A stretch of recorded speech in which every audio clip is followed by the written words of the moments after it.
Assalamualaikum warahmatullahi wabarakatuh. Alhamdulillah, salatu wassalamu ala rasulillah, amma ba'd. Kaum muslimin yang dirahmati Allah subhanahu wa ta'ala, kalau kita mendengar ceramah-ceramah para habib, ini kok banyak sekali ceramah-ceramah mereka yang isinya cuma mengagung-agungkan nasab mereka. Merasa dengan nasab yang mereka miliki, mereka itu wajib untuk dihormati, wajib untuk dimuliakan secara mutlak. Apakah dia orang yang baik? Apakah dia orang yang buruk? Apakah dia orang yang taat? Apakah dia orang yang maksiat? Apakah dia orang yang alim? Apakah dia orang yang bodoh? Apakah dia orang yang waras? Apakah dia orang yang gila? Tetap harus dihormati dan dimuliakan secara mutlak. Apapun yang mereka lakukan tidak boleh diprotes, tidak boleh dikritik, tidak boleh mengoreksi. Bahkan bukan main. Seorang habib sampai mengatakan bahwa orang yang mengoreksi para habib itu, mengoreksi keturunan Nabi, mereka itu seperti iblis. La ilaha illallah. Kita simak videonya. Dan alhamdulillah Indonesia merupakan negara yang insya Allah dengan anak cucu Nabi Muhammad SAW terbesar di dunia. Gak ada yang lebih banyak di Indonesia terbesar di dunia. Bangsa ini akan aman, bangsa ini akan sejahtera, bangsa ini akan makmur selama anak cucu Nabi Muhammad SAW tidak diganggu, tidak diusik, dimuliakan, dicintai, disayangi. Karena apa? Ada doa dari kakeknya, pemimpin kita semua, baginda Muhammad sallallahu alaihi wasallam. Jadi kalau kita mau jujur kaum muslimin, yang mengusik kehidupan para habib itu siapa? Siapa? Tidak ada kaum muslimin mereka yang mengusik kehidupan para habib. Yang ada masyarakat ini meluruskan habib yang melenceng. Ceramahnya ngawur, ceramahnya ngelantur. Yang disampaikan kemuliaan nasab mereka. Kalau tidak ya dongengan mereka. Kalau tidak mereka mengajarkan amalia-amalia bid'ah. Apalagi ada habib yang ceramah bawa-bawa isi kebun binatang. Jadi yang begitu itu ya memang harus diluruskan. Meskipun dia seorang habib, harus dikritisi, harus dikoreksi. Masyarakat meluruskan itu tandanya sayang. Para habib diingatkan, jangan sampai orang-orang yang mereka mengaku sebagai cucu Nabi, tapi perilakunya memalukan, tidak mencontoh Nabi Muhammad Sallallahu Alaihi Wasallam. Nah, tapi kalau udah mulai gaya, habib kok seperti itu. Nah, ini santri gaya. Ya. Umat Islam mulai gaya, mulai mengkoreksi habibnya, mulai mengkoreksi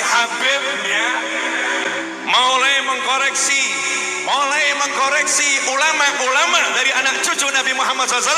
Orang yang seperti itu mirip dengan iblis. Orang yang seperti itu mirip dengan iblis. La ilaha illallah. Orang yang mengoreksi para habib dikatakan mirip sama iblis. Ya. Orang yang berani mengoreksi para habib itu mirip dengan iblis. La ilaha illallah. Yang mirip iblis itu sebenarnya siapa? Yang mengoreksi kesalahan atau orang yang dikoreksi karena salah tapi marah, tidak terima? Seharusnya kalau dikoreksi itu bersyukur. Ada yang mengingatkan, ada yang memperbaiki. Bersyukur. Para ulama besar, ulama kelas dunia, yang keilmuan mereka itu diakui oleh umat Islam sepanjang masa, mereka tidak anti kritik. Al-Imam Asy-Syafi'i tidak anti kritik. Justru beliau ini sangat terbuka. Beliau mengatakan di dalam kitab beliau, "Idza wajadtum fi kitabi khilafa sunnati Rasulillah sallallahu alaihi wasallam faqulu bi sunnati Rasulillah wa da'u ma qultu." Apabila kalian mendapati di dalam kitabku sesuatu yang bertentangan dengan sunnah Rasulullah sallallahu alaihi wasallam, maka sampaikanlah sunnah Rasulullah sallallahu alaihi wasallam dan tinggalkan pendapatku. Di dalam riwayat lain, Al-Imam Asy-Syafi'i mengatakan apa? Fattabi'uha wa la taltafitu ila qauli ahadin. Maka ikutilah sunnah Rasulullah SAW dan jangan pedulikan ucapan orang lain. Ini Imam Asy-Syafi'i yang nasabnya lebih dipercaya, yang keilmuannya tidak ada yang meragukan. Beliau tidak anti kritik. Ini Habib yang begini kok anti kritik. Apalagi mengatakan orang yang mengkritik mirip iblis. La ilaha illallah. Habib. Mirip dengan iblis. Pangkatnya, ilmunya ditunjukkan untuk mengoreksi anak cucu Rasulullah. Lupa kalau kakeknya mendoakan siapa yang mencintai keduanya, cintai. Dan siapa yang menyakiti keduanya, aku benci, ya Allah, benci mereka. Mau pamer apa? Mau pamer apa coba? Makanya tolong semuanya sadar, jangan ikut-ikutan orang yang tidak mencintai keluarga Rasulullah. Kadang gara-gara pangkat, gara-gara jabatan, gara-gara kedudukan, gara-gara harta, gara-gara ilmu, kita lupa ajaran para kiai, lupa ajaran para ulama. Bagaimanapun anak cucu Nabi, jangan komentar, cintai, selesai. Jangan komentar, cintai, selesai. Ajaran ulama mana yang begitu, Habib? Ulama mana yang mengajarkan untuk cinta buta? Justru sebenarnya umat itu sayang dengan Habib. Makanya Habib itu dikoreksi kalau salah, diluruskan kesalahannya, bukan dibiarkan. Karena Habib tidak ada jaminan surga. Kok nggak boleh dikoreksi? Apa kalau salah tidak akan jadi dosa kalau Habib? Kok tidak boleh diingatkan? Apa kalau maksiat juga tidak jadi dosa? Ya kalau akhlaknya tidak baik, ya tetap dosa, Habib. Kalau maksiat tetap dosa, harus tetap diingatkan. Kalau salah harus tetap diluruskan. Surat Al-Asr yang isinya perintah saling menasehati itu turun untuk kita semua tanpa terkecuali, untuk semua manusia. Masa iya Habib tidak masuk di ayat itu? Kasihan umat, Bib, kalau orang yang dicintai oleh mereka ternyata akhlaknya buruk, ya, orangnya tidak baik. Orang yang dicontoh itu orang yang gemar bermaksiat, tidak menjaga tutur kata, tidak menjaga adab, dakwahnya tidak benar. Gitu loh, Bib. Mbok mikir, jangan mendoktrin umat ini untuk tidak kritis, untuk tidak cerdas. Umat ini harus dicerdaskan, Bib. Jangan didoktrin-doktrin untuk cinta buta sama Habib melulu. Itu tugas umat. Gara-gara macam-macam jadi lupa. Gara-gara macam-macam jadi merasa punya sesuatu. Kemudian dia berani menghakimi anak cucu Nabi Muhammad SAW. Dan jangan macam-macam dengan semua yang dicintai Rasulullah. Al-ulama warathatul anbiya. Kalau namanya kiai cinta sama Habib, kalau namanya kiai cinta sama Habib, maka kata Rasul, Salman minna ahlal bait. Salman itu orang Persia, orang biasa. Sama Nabi dibilang itu keluarga saya, itu ahlul bait saya. Kenapa? Karena Salman sangat cinta kepada keluarga Nabi Muhammad sallallahu alaihi wasallam. Kalau kiai cinta keluarga Nabi, sama Nabi langsung dimasukkan, engkau keluargaku. Enak atau? Makanya jangan ngaku-ngaku jadi Habib, kurang kerjaan. Gak perlu ngaku jadi Habib.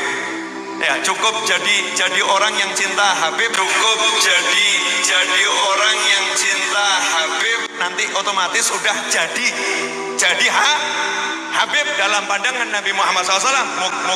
Meskipun nasabnya bukan Habib, meskipun nasabnya bukan Habib. Jelas? Mohon maaf, ilmu yang satu ini sudah tidak banyak yang nyampaikan. Kalau kiai dulu disampaikan digandeng anaknya, Habib Ambungen, Habib Ambungen. Berkah dunia akhirat, cintai Habib. Itu kiai dulu begitu. Kalau anak muda zaman sekarang, tontok se Habib sopo, tontok se Habib sopo. No cocok gak apa-apa, gak cocok tinggal no. Kurang ajar iku Habib iku. Masya Allah. Na'udzubillah min dzalik. Jangan lupa, umat Islam di jagat raya sholatnya tidak akan diterima oleh Allah Subhanahu wa Ta'ala, meskipun sholatnya nangis sampai keluar air mata darah, kalau tidak mau mendoakan Habib. Kalau tidak mau mendoakan Habib. Allahumma sholli ala Sayyidina Muhammadin wa ala ali Sayyidina kama shallaita ala Sayyidina wa ala ali Sayyidina. Harus mendoakan keluarganya Rasulullah. Kalau tidak mau mendoakan keluarga Rasulullah, sholatnya tidak diterima oleh Allah. Luar biasa doktrinnya kaum muslimin. Manipulasi kata-katanya luar biasa. Orang awam kelepek-kelepek sudah kalau begini. Ya, kalau Habib cium, pasti barokah dunia akhirat. Orang awam kelepek-kelepek kaum muslimin. Tapi kalau orang yang mau belajar, nanti dulu. Nasab-nasab. Kalau orangnya urakan, akhlaknya buruk, manhaj agamanya buruk, meskipun Habib, nanti dulu kalau mau memuliakan. Apalagi sampai cium-cium tangan. Ya harus dikritik. Harus diluruskan. Berapa banyak Habib-Habib yang mereka berpemahaman Syiah? Apakah mau dimuliakan? Orang-orang Syiah yang model begitu, Habib-Habib yang liberal, mau dimuliakan? Untuk apa? Islam saja dirusak oleh mereka. Kok kita disuruh memuliakan? Nanti dulu, Bib. Nggak ada urusan. Nggak ada urusan nasab kalau masalah kemaksiatan. Tetap saja harus diluruskan. Dan kalian para Habib, mbok ya sekali-kali ceramah itu yang disampaikan, koreksilah kami. Kalau kami salah, ingatkan kami kalau kami lupa. Kami malu mengaku sebagai anak cucu Nabi kalau pribadi kami tidak mengikuti kepribadian kakek kami Muhammad Sallallahu Alaihi Wasallam. Begitu seharusnya.